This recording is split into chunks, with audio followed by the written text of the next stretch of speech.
Concernant les indications, je pense que bien sûr c'est l'usage qui nous dira vraiment comment les patients ou le grand public va pouvoir l'utiliser. Il y a des indications évidentes qui sont la détection des troubles du rythme, surtout peut-être l'infarctus en phase aiguë.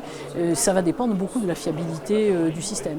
Mais il y a de véritables indications, en particulier tout ce qui est bien sûr syndrome coronarien, mais aussi troubles du rythme, perte de connaissance, malaise, etc., où il y a des vraies indications d'un ECG à domicile immédiat. On a beaucoup de preuves pour penser que au-delà de 6 grammes de sel, on est délétère, on va augmenter les signes congestifs chez les patients, on va induire de l'insuffisance cardiaque aiguë. Par contre, en dessous de 4 grammes de sel, on risque de s'exposer à un risque de malnutrition puisque le patient va perdre le goût. J'aurais donc tendance à vous proposer de contrôler les apports en sel avec des régimes entre 4 et 6 grammes de sel chez la personne âgée. Quand intervenir sur une insuffisance mitrale qui se majeure à l'effort? Alors il faut déjà identifier deux problématiques. La première, c'est l'insuffisance mitrale primitive, l'insuffisance mitrale organique, qui est essentiellement l'insuffisance mitrale par prolapsus. Dans ce cas-là, on a observé que lorsque on quantifiait la fuite mitrale par la méthode de la PISA, lorsque le volume régurgité augmente beaucoup à l'effort, eh bien, ce sont des patients, lorsqu'ils sont asymptomatiques, qui vont développer des symptômes plus vite dans leur suivi. C'est une technique qui est quand même difficile à réaliser en routine clinique. Il y a des études qui ont montré que la faisabilité n'était pas simple. Et donc, une autre approche, c'est chez ces patients-là d'évaluer les pressions pulmonaires et leur cinétique à l'exercice. C'est-à-dire que lorsque les pressions pulmonaires augmentent beaucoup et très vite à l'exercice, eh bien on sait que ce sont des patients qui vont avoir des symptômes spontanés plus fréquents et qui vont avoir un pronostic post-opératoire qui va être plus défavorable. Et donc je pense que ces patients-là doivent être, lorsqu'ils ont des larges élévations de pression pulmonaire à l'exercice, doivent être suivis de façon beaucoup plus rapprochée que les autres. Ça, c'est en échocardiographie d'effort, bien sûr, je précise. L'autre approche, c'est l'insuffisance mitrale secondaire. L'insuffisance mitrale secondaire, c'est l'insuffisance mitrale fonctionnelle de l'insuffisance cardiaque. Et dans ce cadre-là, il est intéressant de voir si la fuite s'aggrave à l'exercice, parce que si elle s'aggrave, ça peut être le témoin d'une ischémie myocardique. Donc il ne faut pas hésiter après à expertiser les coronaires et vérifier qu'il n'y a pas une maladie coronaire associée. Et chez des patients qui ont un élargissement des QRS, et notamment avec un bloc de branche gauche, eh bien certains patients peuvent avoir une augmentation brutale et spectaculaire de la fuite mitrale et être très symptomatiques. Et ces patients sont d'excellents répondeurs à la resynchronisation cardiaque.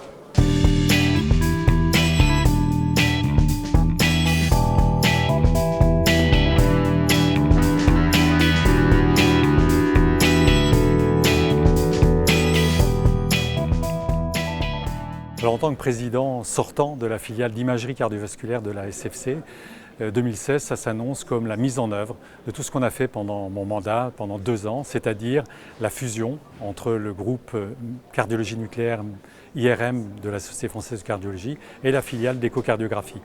Donc on va mettre en œuvre ce nouveau bureau, ce nouveau conseil d'administration avec 2 buts.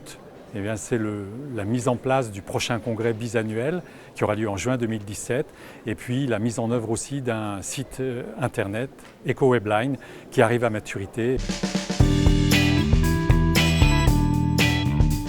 Notre travail pour l'année à venir va être de concrétiser la checklist pour la cardiologie interventionnelle. Nous avons commencé à travailler là-dessus et nous allons le finaliser tout au cours de l'année. Le but étant de le faire valider via la CFC par l'HAS et de le diffuser à tous les centres de cardiologie interventionnelle de France. On va avoir 2 objectifs principaux. Le premier, c'est de continuer sur la lancée des registres, puisque le FAST-AMI a été un grand succès.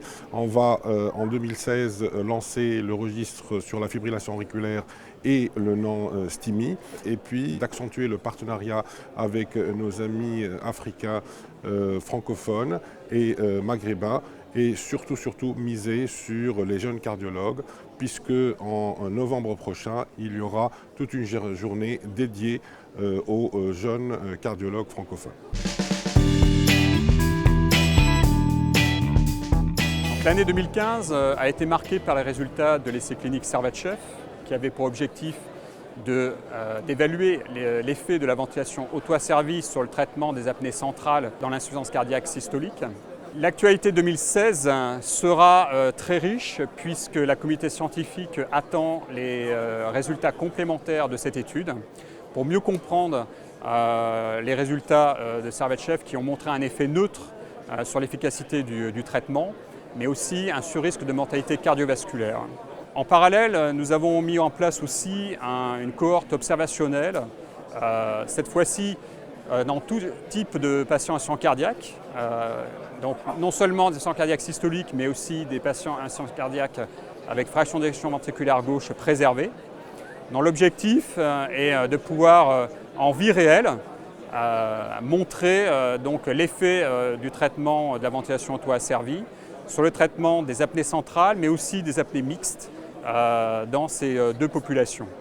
Donc ce registre pourra nous apporter aussi des données supplémentaires pour mieux comprendre les bénéfices qui sont associés donc, au traitement de la ventilation auto-asservie sur les apnées dans l'insuffisance cardiaque.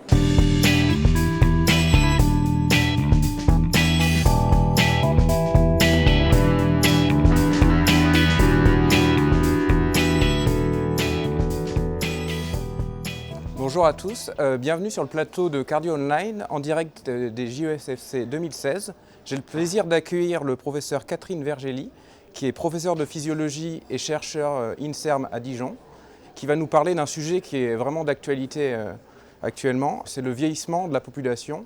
On sait que l'âge est un des principaux facteurs de risque qui reste non modifiable.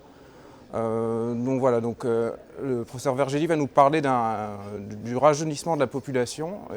Est-ce que c'est une utopie ou est-ce qu'on a des pistes en faveur de cela?